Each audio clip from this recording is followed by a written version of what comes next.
Perkenalkan, nama saya Novi Nurlaili dari jurusan Perbankan Syariah, Fakultas Ekonomi dan Bisnis Islam dari kampus IAIN Tulungagung. Dan di kesempatan kali ini, saya akan menjelaskan bagaimana hasil laporan akhir dari kegiatan praktik pengalaman lapangan atau PPL yang saya laksanakan. Tapi sebelum kita lanjut, saya mohon untuk kalian klik tombol subscribe dan like di video ini. Untuk yang pertama, saya akan sedikit membahas tentang profil dari lembaga yang saya tempati untuk kegiatan PPL, yaitu saya PPL di Koperasi Simpan Pinjam Urip Desa Ringan Pitu. Nama Koperasi Urip sendiri itu adalah singkatan dari Usaha Rakyat Ringan Pitu, di mana seluruh anggotanya haruslah masyarakat Desa Ringan Pitu. Koperasi Urip ini bergerak di bidang simpan pinjam, namun ia juga memiliki unit jasa. Karena selain simpan pinjam, Koperasi Urip ini juga melayani kegiatan jasa seperti pembayaran listrik pasca bayar dan prabayar, lalu ada pembayaran BPJS, ada pembayaran telepon.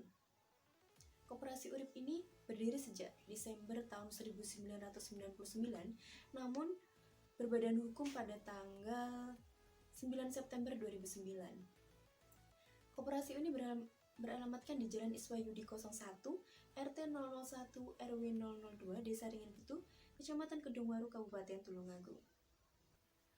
Selanjutnya, di laporan ini saya membahas tentang peranan Koperasi Simpan Pinjam Urip dalam meningkatkan pengembangan usaha kletek milik Bu Marmi di Desa Ringan Pitu, Kecamatan Kedungwaru, Kabupaten Tulungagung. Pada PPL kali ini, Perbankan Syariah mengusung tema peran bank atau non-bank terhadap UMKM yang ada di desa. Lalu selanjutnya dasar pemikiran atas laporan ini. Sekarang ini kan banyak sekali lembaga keuangan bank atau non-bank yang ada di sekitar kita. Salah satunya adalah koperasi. Koperasi ini kan termasuk lembaga keuangan non-bank yang memiliki peran penting lah dalam mendukung kemajuan UMKM masyarakat di sekitarnya.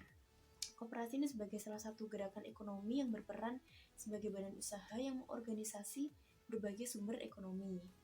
Koperasi ini diharapkan bisa menjadi wadah ekonomi bagi masyarakat yang mampu menciptakan efektivitas dan efisiensi yang tinggi.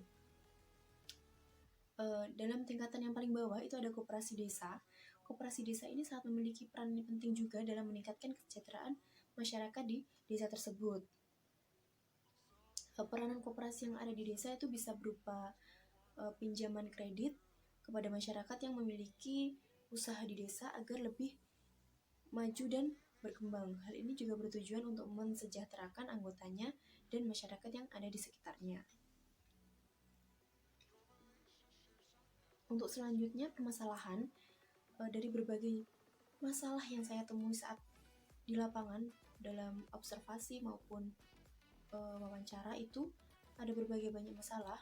Namun saya mengambil satu masalah yang akan dijabarkan, yaitu menjadi peran Koperasi Urip Desa Ringan Pitu ini dalam meningkatkan pengembangan usaha kletek milik Bu Marmi. Lalu yang kedua, kendala apa saja yang dihadapi Koperasi Urip ini, dan yang ketiga adalah strategi yang bagaimana yang dilakukan koperasi dalam menghadapi kendala-kendala tersebut.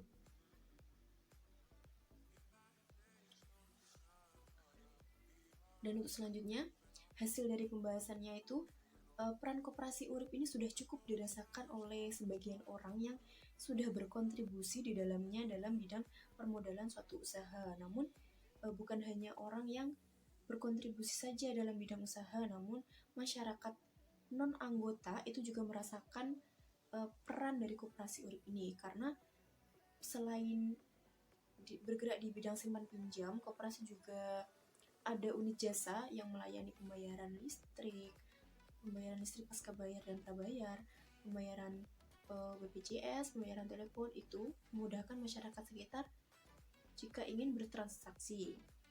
Nah, untuk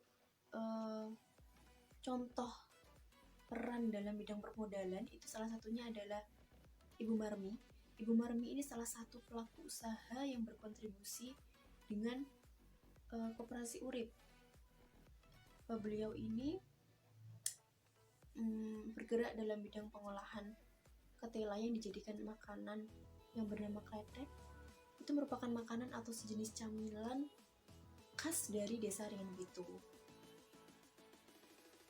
peran koperasi urip ini dalam mengembangkan usaha dari Bu Marmi ini adalah memberikan permodalan sebagai modal usaha. Nah, modal usaha yang diberikan koperasi urip ini nantinya akan dijadikan Bu Marmi modal untuk beli bahan baku, minyak, dan bahan lainnya. Lalu manfaat atau dampak positif apa yang diberikan koperasi ini kepada Bu Marmi? Nah, Ibu Marmi ini setelah mendapat permodalan dari koperasi ini, usahanya semakin berkembang. Itu bisa dibuktikan dari hasil produksi Bu Marmi itu yang meningkat dan omsetnya juga meningkat. Lalu target pemasarannya juga meluas. Kalau sebelum dibiayai atau sebelum Bu Marmi bergabung dengan koperasi, beliau hanya menjual di sekitar rumah. Namun setelah beliau dibiayai oleh koperasi, beliau bisa memasarkan atau menjualkan produknya itu ke pasar atau ke tempat-tempat lain. Selain itu, selain dijual di rumah dan ke pasar, Bu Marmi juga menerima pesanan makanan ini. Itu paling ramai biasanya itu pas hari raya Idul Fitri. Lalu kendala apa saja yang dihadapi koperasi dalam memberikan permodalan kepada nasabah atau anggotanya? Kendala yang dihadapi koperasi itu mayoritas seperti anggota atau nasabah itu tidak rutin melakukan simpan ataupun pinjam. Para anggota atau nasabah itu berpikir dia sudah puas melakukan peminjaman satu kali, lalu ya sudah itu. Jadi dia hanya pinjam satu kali, untuk modal esok-esoknya itu dia mengambil dari keuntungan, karena mereka tuh merasa keuntungan itu cukup untuk dijadikan modal di keesokan harinya. Oleh karena itu para anggota atau nasabah itu mayoritas tuh banyak yang tidak rutin melakukan simpan ataupun pinjam. Jadi makanya banyak sekali kredit macet yang terjadi di koperasi ini. Lalu strategi apa yang harus dilakukan koperasi? Koperasi sendiri tetap telaten, tetap semangat untuk memberitahu kepada nasabah atau anggotanya itu yang memiliki masalah pinjaman atau kredit macet. Lalu pihak koperasi juga terus mensosialisasikan tentang peran dan fungsi koperasi, bahwa koperasi bukan hanya tempat untuk simpan pinjam, hanya untuk permodalan usaha saja. Namun jika anggotanya bisa menyimpan, pasti dia akan dapat keuntungan pada saat rapat yang bisa dinamakan dengan sisa hasil usaha, kan keuntungannya itu.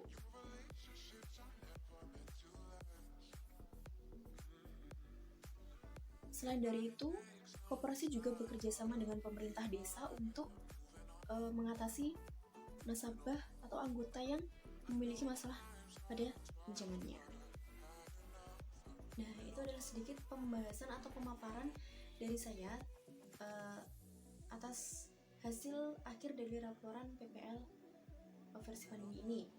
Dan setelah ini akan saya tampilkan beberapa dokumentasi pada saat kegiatan PPL di Koperasi Urip Desa Ringan Pitu, Kecamatan Kedungwaru, Kabupaten Boyolali.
Terima kasih banyak telah meluangkan waktu untuk menonton video ini. See you next time. Wassalamualaikum warahmatullahi wabarakatuh.